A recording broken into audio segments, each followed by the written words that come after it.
Le sable, on connaît tous cette sensation, non? Que ce soit à la plage, les pieds dedans, ou quand on imagine ces immenses déserts. Oui, c'est une image très familière. Voilà. Mais la question, c'est qu'est-ce qu'il y a juste en dessous? Est-ce que c'est juste encore plus de sable?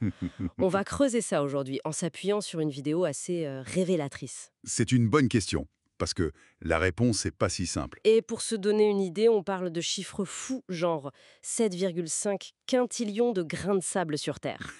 C'est Ah astronomique, oui, c'est difficile à visualiser un nombre pareil. carrément. Donc, le sable, pour faire simple, c'est des petits bouts de roche, de minéraux. Bon, notre mission aujourd'hui, c'est de comprendre ce qui se cache vraiment sous tout ça, que ce soit à la plage ou au désert. Et apparemment, c'est souvent surprenant. Tout à fait. Alors, déjà, une chose importante à dire. Le sable de plage et le sable de désert, c'est pas la même chose. Ah oui, pourquoi? Leur origine est différente, donc leur composition aussi. Le sable de plage, il va souvent contenir pas mal de quartz, des débris de coquillage aussi, alors que dans le désert, on peut trouver plus de feldspath, par exemple. Ça dépend vraiment de la roche d'origine. D'accord, c'est logique en fait. Et pour la plage, on imagine bien que c'est l'eau qui travaille. Exactement. C'est principalement l'action des vagues, sans arrêt, pendant des milliers, voire des millions d'années. Waouh. Oui, elles agissent un peu comme un énorme papier de verre, si on veut. Elles vont polir les roches de la côte, broyer les coquillages, et ça donne ces petits grains. On trouve quoi? Alors, juste sous le sable sec en surface, on tombe très vite sur du sable humide. Oui. Ça, c'est pas juste l'eau de mer qui reste, hein. C'est en fait le haut de la nappe phréatique, la réserve d'eau douce qui est sous terre. Ah d'accord, la nappe phréatique est si proche. Souvent, oui, près des côtes. Et puis, si on continue à creuser, le sable devient plus dense, plus compacté, et puis, à un moment donné, on bute sur du dur. La roche. C'est ça. Le socle rocheux, la roche-mère qui est en dessous. Ça peut être du granit, du calcaire, ça dépend de la géologie du coin. C'est vraiment la base, et elle est souvent très ancienne. Compris pour la plage. Mais alors, dans le désert, où il y a beaucoup moins d'eau, comment se forme le sable? Qu'est-ce qui remplace les vagues? Là, c'est un autre mécanisme.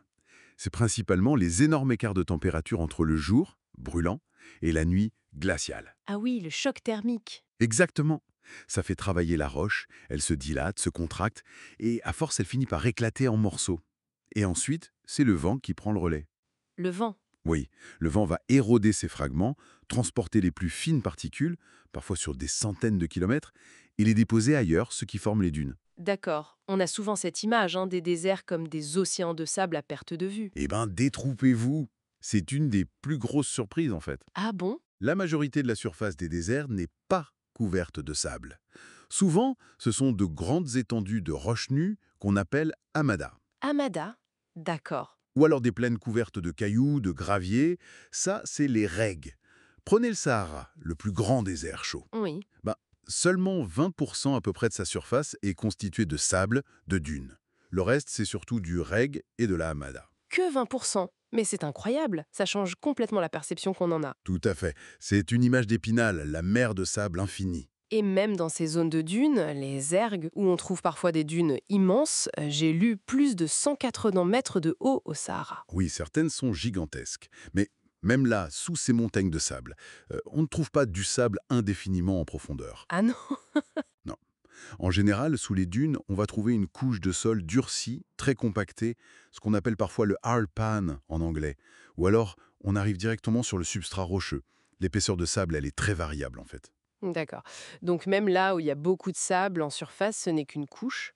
Mais au-delà de la géologie pure, ce sable du désert, il cache aussi des choses sur le passé, non? Sur le climat d'avant. Ah oui, et ça c'est peut-être le plus fascinant. Il faut imaginer que le Sahara, par exemple, n'a pas toujours été un désert. Comment ça? Il a connu ce qu'on appelle des phases vertes. Des périodes, il y a des milliers d'années, où il était beaucoup plus humide. Il y avait des savanes, des lacs immenses, une faune riche avec des éléphants, des girafes. Une savane à la place du Sahara? Difficile à imaginer. Ben oui, ces changements sont liés à des variations de l'orbite terrestre, les fameux cycles de Milankovitch. On a même retrouvé des traces d'un lac préhistorique gigantesque, le lac Mégatchad. Il faisait plus de 400 000 km², plus grand que l'Allemagne. C'est fou, un méga lac en plein Sahara. Et ce passé, parfois, il refait surface? On trouve d'autres choses sous le sable. Oui, oui. Par exemple, on a découvert des forêts entières fossilisées, ensevelies par l'avancée des dunes. Ou alors, autre phénomène intéressant, les dolines. Les dolines, c'est quoi? Ce sont des sortes de grands trous, des effondrements du sol. Ça arrive quand l'eau, en circulant sous terre pendant très longtemps, a dissous la roche soluble comme le calcaire. Ça crée des cavités cachées, et un jour, pouf, le plafond s'effondre. Impressionnant. Donc, en résumé, que ce soit à la plage ou en plein désert, le sable, c'est juste la première page, quoi. C'est exactement ça. Dessous, on a la nappe phréatique, le sable compacté, le socle rocheux, parfois ce hardpan. Chaque couche raconte une partie de l'histoire géologique, mais aussi climatique de notre planète. Le lac Mégatchad, les forêts, c'est la preuve. Et ce qui est marquant, finalement, c'est de réaliser à quel point ces paysages qu'on croit fixes, éternels, sont en fait dynamiques. Ils n'arrêtent pas d'évoluer. Tout à fait. Les changements les plus spectaculaires sont souvent invisibles, cachés juste sous nos pieds. C'est une leçon d'humilité, presque. Exactement. Et ça laisse songeur. Si le sable cache de telles histoires, quels autres récits, quels changements passés incroyables pourraient bien dormir juste sous la surface, dans des paysages qu'on pense connaître par cœur, même tout près de chez nous.